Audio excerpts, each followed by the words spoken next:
What's up, everybody? Welcome back to the channel. Welcome to a new video. Little quick intro here. In trucking, a lot of it's the same, but every stop is different in a way. But most of the times it's show up to the shipper, check in, give them your pickup number, they load your trailer, you go deliver it. But today's video is some examples of things that are a little out of the ordinary on several different deliveries. So that's all we got to say for the intro. Let's get started.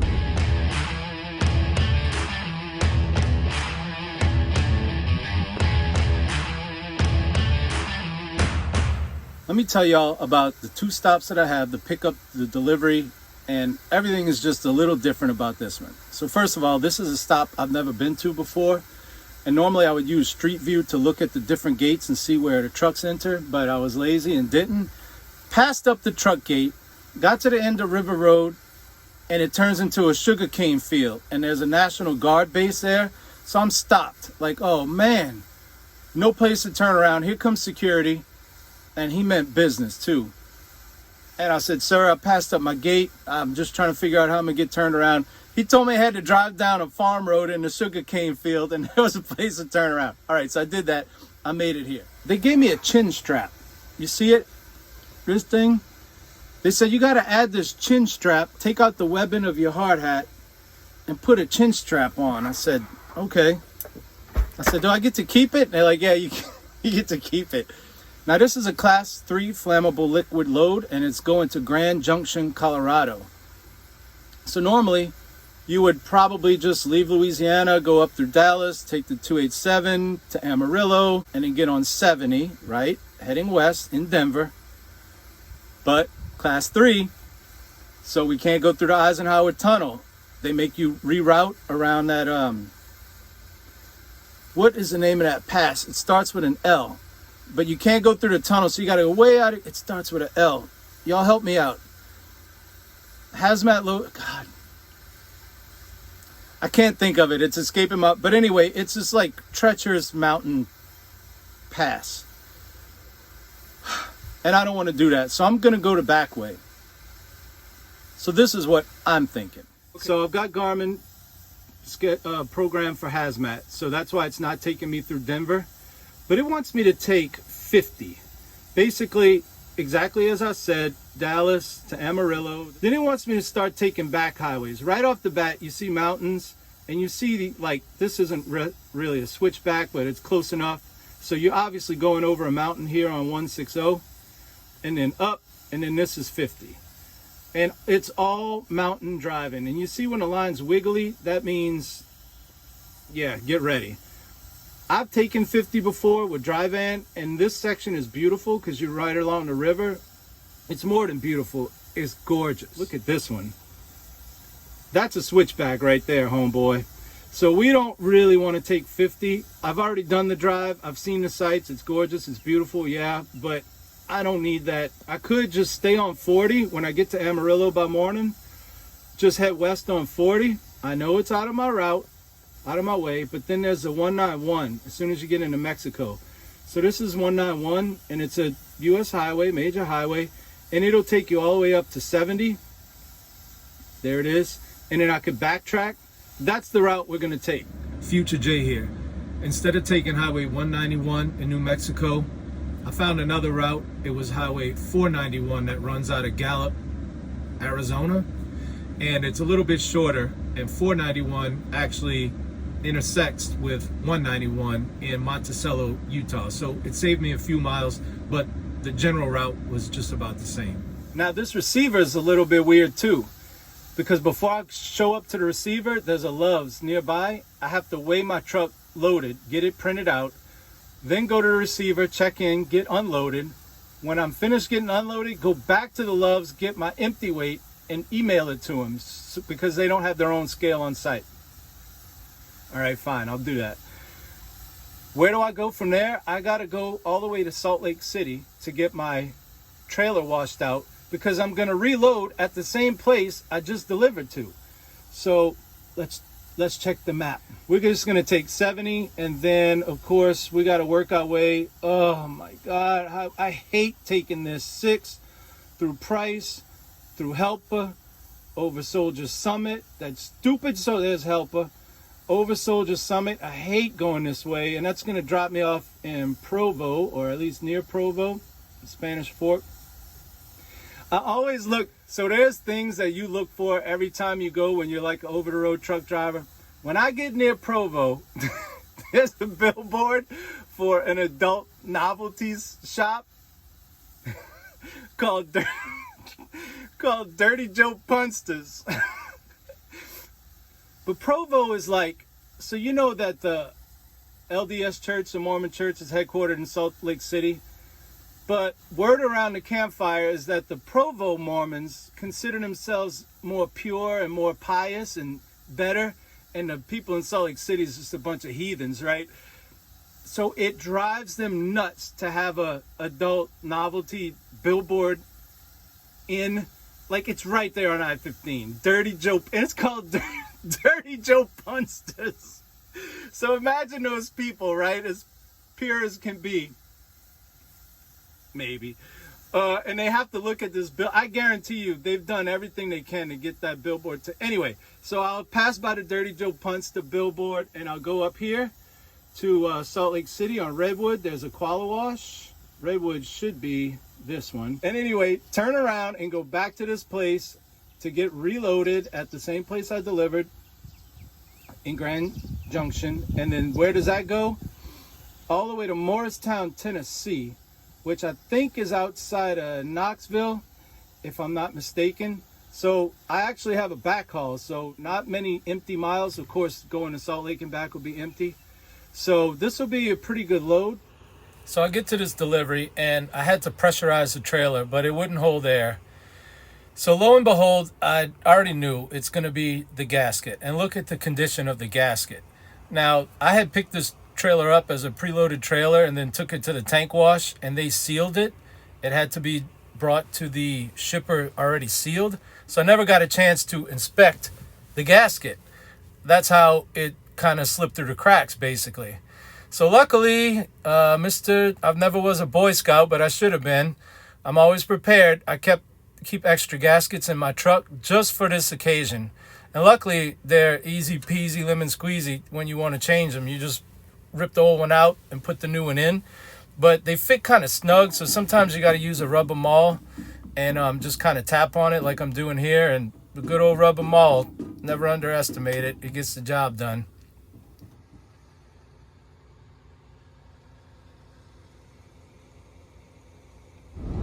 And for the last delivery, there's a little bit of setup here. This one was weird because I had to go to the receiver to pick up an empty trailer. This receiver is a chemical company that has their own fleet. They have their own trucks and trailers. Pick up an empty trailer, bring it to the shipper, get it loaded, and then bring it back to the receiver. But when I got there, they thought it would be cool to give me a trailer, not one of theirs, not one of ours, but from another company, which we can't do. But I had to hook up, pre-trip it while dispatch and the receiver got this all straight. So what follows is my pre-trip for a third company's trailer and everything that went down. Check this out. Right off the bat, when I saw it was a Schneider trailer, I knew I had to inspect it to the T, and we'll get into the reasons why in a second. But the first thing you come up to is the VIK sticker, which are all the pressure inspections, and we needed to make sure it's in date, and it is. Now, what you're about to see is the typical Schneider trailer, rusted, damaged, and dirty. You never see Schneider tanker drivers getting their trucks and trailers washed. Check out these tires. So some Schneider tanker drivers, because this didn't happen just on one guy, drove this trailer with those tires. Because, now look, if you work for Schneider, I'm sure you're a great truck driver, but some of your brothers in the tanker division, let's just say not so great. I'm sure maybe the dry van division has a bunch of exemplary examples of truck driving professionals, but I'm just talking about the tanker division. Typically the drivers get out the truck looking like they just smoked a pound of weed. They're wearing sweatpants, socks with slides. You know, if you don't know what slides are, it's a flip-flops without that thong thing that goes in between your toes. Like, nothing says I don't care like wearing slides in public, right? Nothing says I'm high because I just smoked weed like wearing slides. Anyway, it came from the tank wash, and this driver drove it with all the valves open because Schneider drivers, tanker drivers don't do pre-trips. So I had to go close all the valves, and I always test my belly valve. You're going to see this little nipple go up, and then you'll see it go down. That's me doing a belly valve test. There it goes down.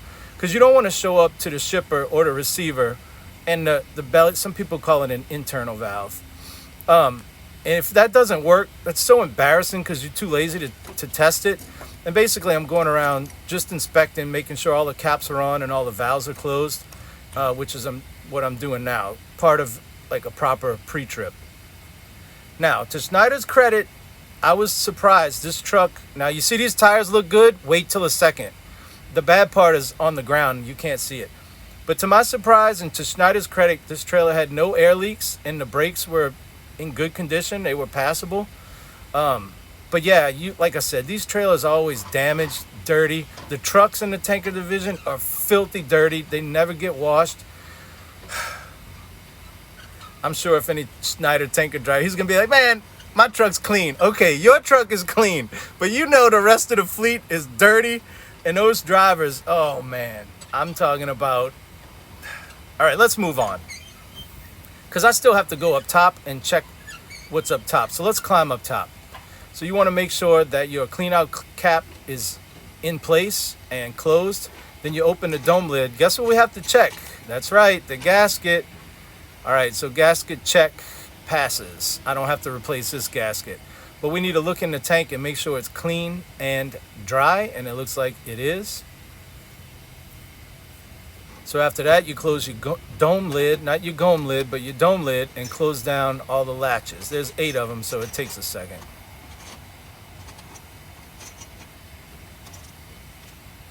Once everything's latched. Now, if you ever hear me say I got to pressurize the tank or air up the tank, this is where you do it. You add an airline or hook up an airline right there and pressurize the tank. So we want to close that valve and make sure it's capped off. And then just basically you're closing and tightening everything to get it ready to be loaded. Now let's check the lights. Modern trucks have a light check, so you don't need a helper to run the lights for you. So the first marker light checks out. We're good. We're 1 for 1 right now. But this is Schneider, so I'm not expecting all these lights to work. So the next marker light works good, but I gotta wait for the blinker cycle to go. So all right, it blinks. So we're 2 for 2, man. And I'm starting to feel a little confident. Let's run to the back while it's still blinking. That blinker works, and that blinker works. And I just missed the blinker on this side, so we'll wait for it to cycle back to that. So the other running lights work, and the brake lights, you see, just turned on. So brake lights work. Now we need to check the rest of the marker lights. So I'm waiting for the marker light test to come back on. There it is. So that one works. Now we got the 3 at the top. They work. Although the one in the middle is a little dim, it still works. Uh-oh. I knew there would be a light that doesn't work. Typical Schneider. So let's check the final blinker, and we see that blinker's blinking, so we're good to go. So now I got to get on the phone with dispatch and let them know I got a marker light out and 4 bad tires. So they say, look, we're not changing Schneider's tires. In fact, we can't even take this trailer. So just go ahead and drop it, and we'll see if there's another trailer that you can take. Now in a second, I'm going to show you all those other tires that I don't know how many Schneider tanker drivers missed. Remember, they don't do pre-trips because they're too busy picking out their sweatpants and their slides and socks. Look at this, mamma mia. I don't know how this many drivers missed that. Ma che fai? I mean, this is bad, right? But they're too busy worrying about that professional look. Look how professional. And my gripe of the day is every trailer yard where you drop trailers has got that fine powdery dirt. Look how clean I keep my floor mats. Even my pedals I keep clean. So my only solution is I keep a scrub brush and I scrub off my boots before I get back in the truck. But I hate that. And just to give y'all an idea of how much I hate dust in the truck, this is me while I'm getting my trailer loaded. Now y'all might say, man, it already looks clean in there. You're right. It's a compulsion. I don't know. If I see any dust, I don't use the Arm & Hammer or Armor All. I use some other brand. It doesn't matter what I use. But Yeah, I got to get in every little nook and cranny, all in between the gauges, in between the switches, the dashboard, the door panels, all around the gauges. I like to get on the floor and clean the kick panels where your feet go because, well, why not? Even though nobody sits on the passenger side, I like to get that over and over again, and then open the door panels and get like the door jambs and all that stuff, and then get all the plastic on the seats. It's a labor of love. Most of y'all don't know this, but I worked at Coca Cola for 8 years. Now Coca Cola's got a new flavor. It's called Coca Cola Oreo. And I got the zero sugar one because I don't know how many of y'all saw my story time about my incorrect diabetes diagnosis, but now I'm like paranoid about eating sugar. So here we go. We're gonna try Oreo Coca-Cola Zero Sugar.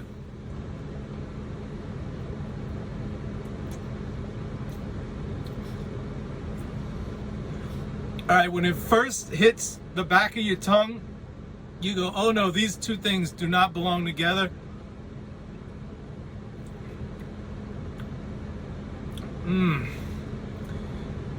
Once it, like, you feel it go down your throat and the tingling goes away in your mouth from the fizz, the aftertaste is good. This is so stupid. The aftertaste of Oreo Coca-Cola Zero Sugar is good, but the in your mouth taste is not good.